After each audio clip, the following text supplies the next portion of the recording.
The most dangerous myth after 60 is not aging itself, but the idea that the body only survives by moving slowly and endlessly forward, one step after another. Walking feels safe, familiar, almost symbolic of longevity.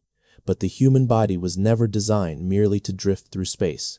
It was designed to adapt, to respond to challenge, to rebuild itself when given the right signals. When doctors study aging muscles, bones, and nerves, they see something remarkable. Decline is not caused by years alone, but by the absence of meaningful stimulus. The body listens carefully to how we move, and it changes according to what it hears. The first signal the body understands deeply is resistance. Resistance is the language the body understands most clearly, especially after 60. Not speed, not distance, not endless repetition, but the simple act of meeting force with intention. When a muscle is asked to push, pull, or hold against resistance, it does more than move a limb. It sends a signal deep into the body that life still demands participation. At the cellular level, muscle fibers respond by repairing, thickening, and reorganizing themselves. This process is not aggressive or youthful bravado.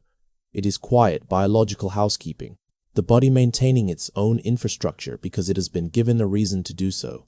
Doctors studying aging consistently observe that muscle loss is not passive decay, but a response to underuse. When resistance disappears from daily life, muscles shrink not out of weakness, but efficiency. The body is economical. If a system is not challenged, it reallocates resources elsewhere. Resistance training interrupts that withdrawal. Even light resistance bodyweight, elastic bands, slow controlled movements reactivates dormant muscle fibers that walking barely engages. These fibers are closely linked to stability, posture, and metabolic health, making them essential not just for strength, but for independence. Bone tissue listens to resistance even more attentively. Bones are living structures constantly remodeled based on stress patterns. When muscles pull on bones under resistance, they stimulate bone-forming cells to maintain density and structure. Without this signal, bones gradually thin, not because they are old, but because they are no longer being asked to support meaningful load. Walking, while beneficial for circulation, rarely produces enough directional force to preserve skeletal integrity. Resistance movements perform slowly and safely, give bones a reason to stay strong. There is also a profound metabolic conversation happening beneath the surface. Resistance-based movement improves how the body handles sugar, not through exhaustion, but efficiency. Muscle tissue acts as a reservoir for glucose, reducing strain on the pancreas and stabilizing energy levels. This is why physicians increasingly recommend resistance exercises for preventing and managing metabolic conditions later in life. The body becomes better at regulating itself, not by burning calories endlessly, but by improving internal coordination. Perhaps most overlooked is the neurological impact. Resistance requires focus, timing, and controlled effort. The brain must recruit muscle fibers deliberately, strengthening the connection between intention and action.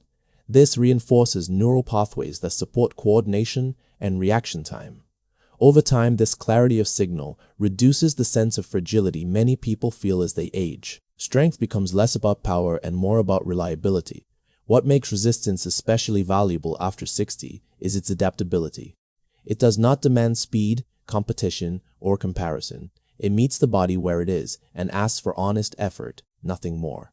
The slow press of a chair stand, the controlled push against a wall, the steady pull of a bundle of these movements remind the body that it is still capable of responding, adjusting, and rebuilding, quietly reaffirming function through deliberate resistance without forcing the body into exhaustion or strain. The second signal is balance, a quiet conversation between the inner ear, the eyes, and the nervous system. Balance is one of the most underestimated conversations within the human body, yet it quietly determines how safely and confidently a person moves through the world after 60.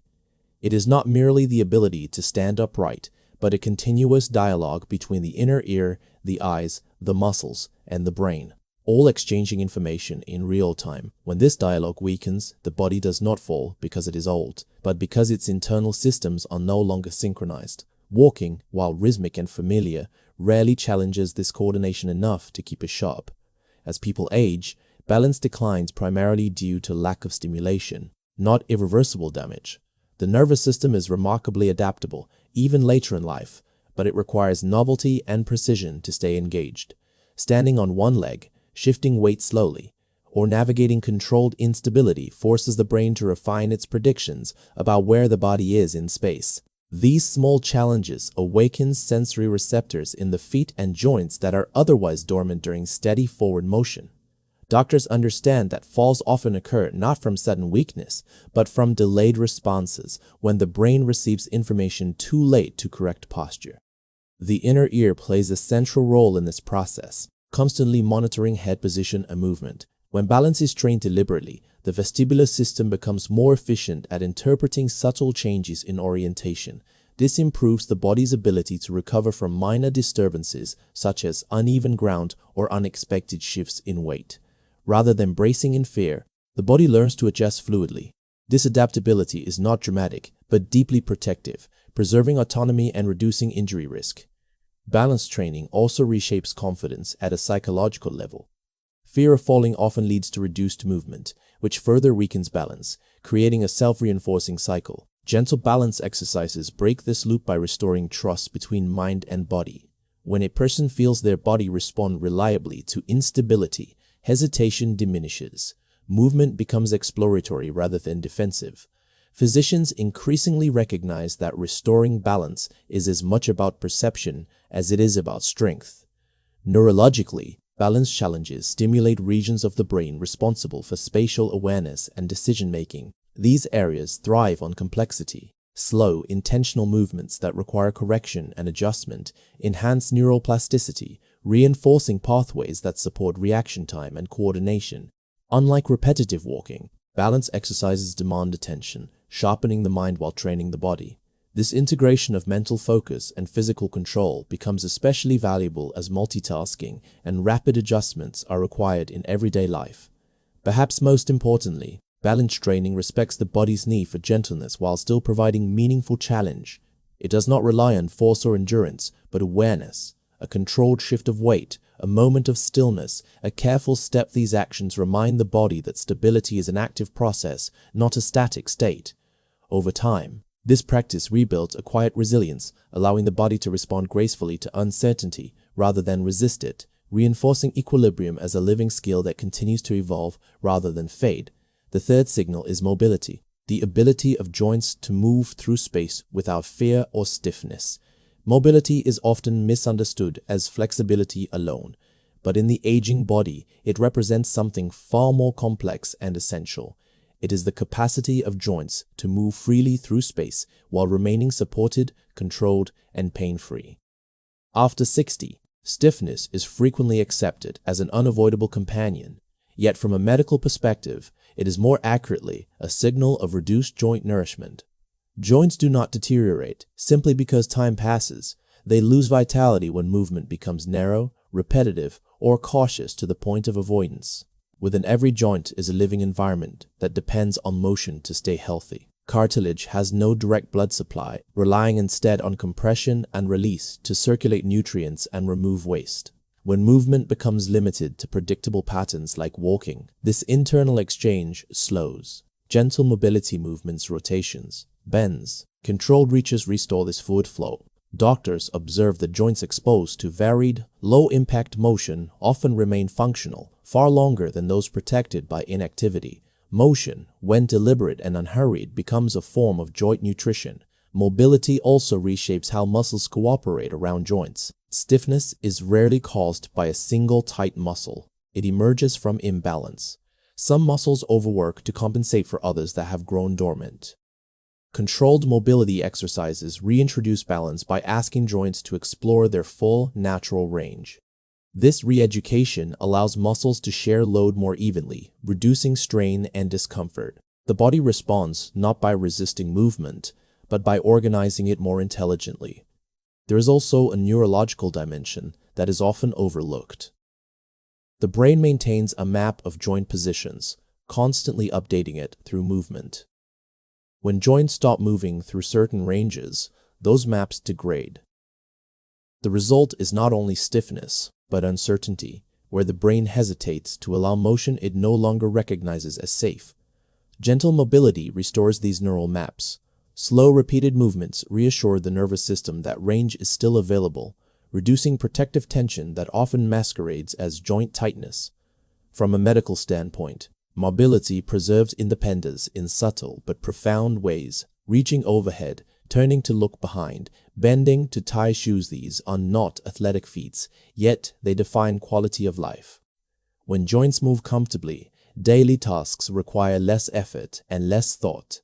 Energy once spent compensating for stiffness becomes available for engagement, curiosity, and social connection. This efficiency is rarely acknowledged, but it is deeply felt by those who regain it. Mobility training after 60 does not demand extremes. It respects the body's changing thresholds and works within them, expanding range gradually rather than forcing it. Slow squats, gentle spinal rotations, hip and shoulder circles. These movements are not designed to impress, but to restore conversation between joints and the nervous system. Medicine increasingly recognizes that protecting joints does not mean immobilizing them. True protection lies in restoring their capacity to move with control and confidence, allowing the body to navigate space without fear, reclaiming motion as a source of comfort rather than caution, and sustaining joint vitality through consistent, mindful mobility rather than rigid restraint. The fourth signal is intensity, brief and respectful. Intensity, when understood correctly, is not an act of aggression against the aging body, but a carefully delivered message that says the system is still capable of responding to challenge. After 60, the heart, lungs, and blood vessels do not lose relevance, they lose variety. Long, steady walking keeps the system moving, but it speaks in a single, unchanging tone. The cardiovascular system, however, evolved to handle fluctuations, moments of demand followed by recovery. Brief increases in effort, even very modest ones, remind the heart how to adapt rather than merely endure. From a scientific perspective, short bouts of elevated effort stimulate cardiovascular efficiency in ways prolonged, low-intensity movement cannot.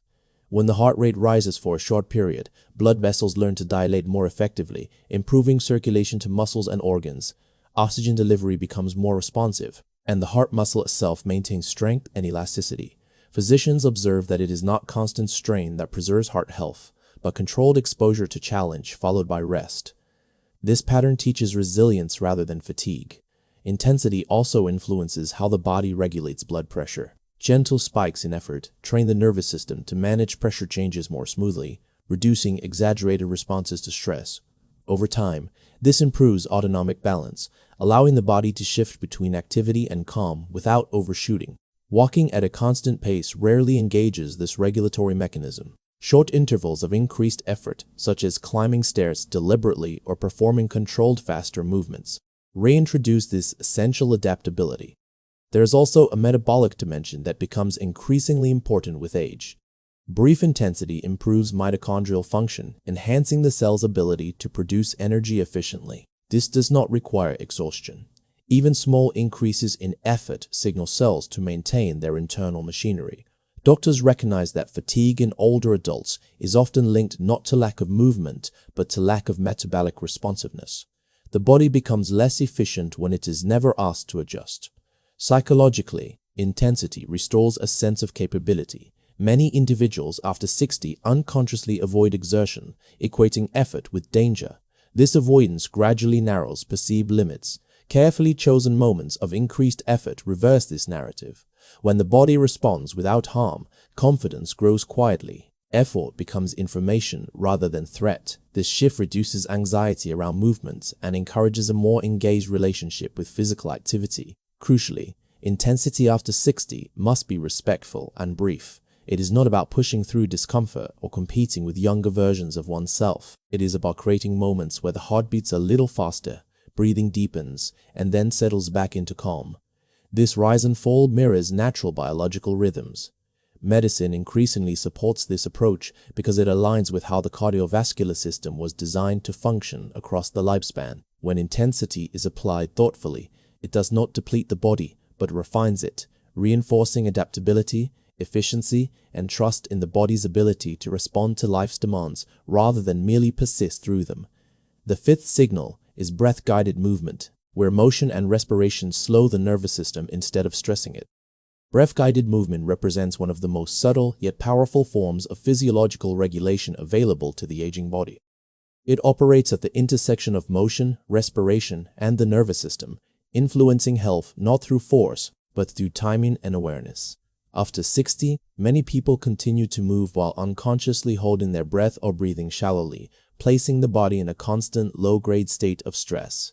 When movement is synchronized with slow, deliberate breathing, the body receives a very different message, one of safety, control, and internal coherence. From a medical standpoint, breathing is a direct regulator of the autonomic nervous system. Slow, controlled breaths stimulate pathways associated with relaxation and recovery, lowering inflammatory markers and reducing excessive cortisol release.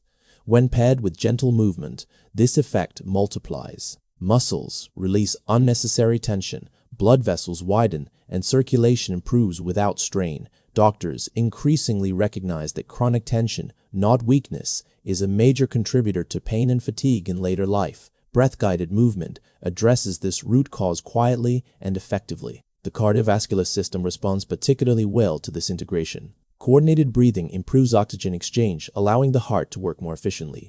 Instead of forcing circulation through effort alone, the body leverages natural pressure changes created by the diaphragm.